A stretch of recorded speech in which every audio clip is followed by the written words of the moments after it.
My name is Radile Mokone. My family and I are from the dusty streets of Sharpeville. Like many people around the Vaal region, I had family members who were murdered in the Sharpeville massacre of 21 March 1960, where 69 unarmed people were gunned down and more than 400 severely injured. Those deaths and injuries were huge blows to my family, the Sharpeville community, and South African society. Every day I still consider the profound act of sacrifice that so many ordinary citizens like my grandfather and grandmother have gone through to create the foundation of our very young and troublesome democracy. During the early 90s, when I was an 8-year-old boy, I witnessed my aunt gunned down by a drunken policeman who worked for the apartheid government. I was laughed off at the witness stands of the courts when I gave testimony to this event. My family has still not received justice. The policeman is alive, but he cannot speak after his botched attempt at suicide. Every day I have to learn to forgive. I must forgive the apartheid police, the ignorant minority who are unreceptive to the daily battles of their fellow human beings, the corporate giants who are complicit with the apartheid system, the courts who laughed at my testimony, Afrikaans universities, thieves, rapists, murderers, and corrupt politicians.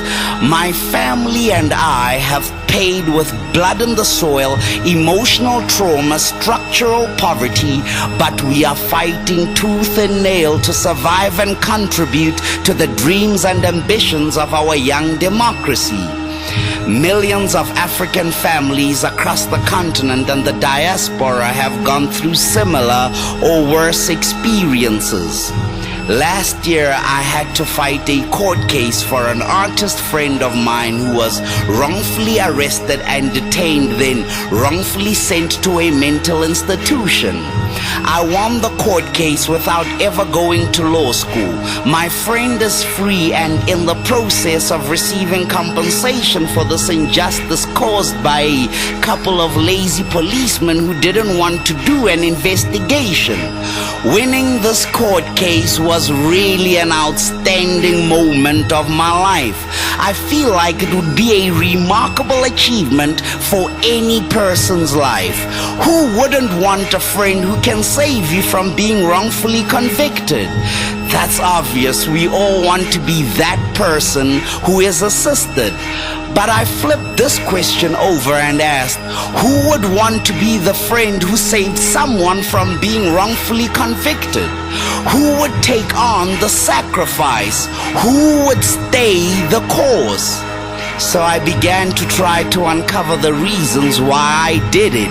It's because I witnessed the injustice and I just couldn't accept it. It's because I experienced the worst service delivery and I just couldn't accept it. It's because I can read and write in English, one of the major languages of our courts. How many innocent people who cannot read or write in English go to jail or mental institutions because of bad service delivery? The most important reason why I did it is because I believe in my education, South Africa's constitution, and I believe in South Africa's vision for 2030 outlined in the National Development Plan. I live in the township. I interact with disenfranchised black youth every day, and I know their frustrations. I know how easily their thoughts and circumstances can lead them into a negative direction. I decided to share these founding documents in a format that they can understand, that they can find attractive, that can slowly sink into their subconscious and into their everyday being, and eventually into a positive form of active citizenry.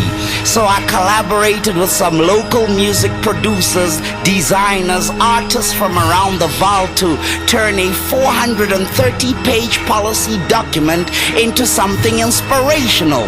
We wanted people to realize that they could be their own heroes and heroines, and that they could also make a contribution toward a better South Africa.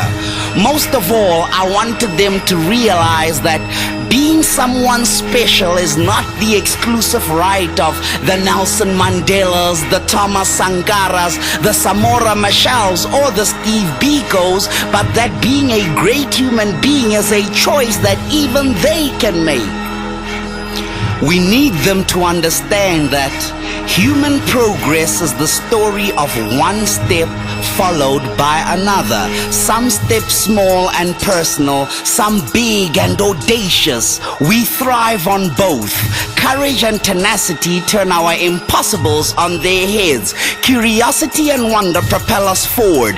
We are at our creative best when we take on our most daunting challenges.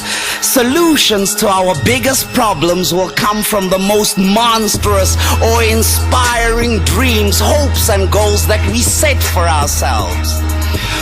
We, the people of South Africa, have journeyed far since the long lines of our first democratic election on 27 April 1994, when we elected a government for us all. We began to tell a new story then. We have lived and renewed that story along the way. Now in 2030, we live in a country which we have remade. We have created a home where everybody feels free yet bounded to others, where everyone embraces their full potential. We are proud to be a community that cares. We have received the mixed legacy of inequalities and opportunity and in where we have lived, but we have agreed to change our narrative of conquest, oppression, resistance, and victory. We began to tell a new story of life in a developing democracy. We began to share freedom and the uncertainties of living with it and in it. We felt our way towards a new sense of ourselves, trying, succeeding, and making mistakes, proclaiming successes and closing our minds to failure, feeling orientated and disorientated through our own actions, affirming some realities and denying others, proclaiming openness to the world yet courting insularity, eager to live together yet finding it difficult to recognize shared burdens, learning to recognize and acknowledge shared successes. Our new story is open-ended with temporary destinations only for new paths to open up once more. It is a story of unfolding learning. Even when we flounder, we remain hopeful. In this story, we always arrive and depart. We have come some way. We know what we do and how we do it is as important as what we want to achieve. What we are is because of who we have been and what we want to become. We will continue to make it to make us because we are happy with being who we are. Who are we? We are Africans. We are an African country. We are part of our multinational region. We are an essential part of our continent. Being Africans, we are acutely aware of the wider world, deeply implicated in our past and present. That wider world carries some of our inheritance. We have learned a great deal from our complex past, adding continuously to our experience of being African.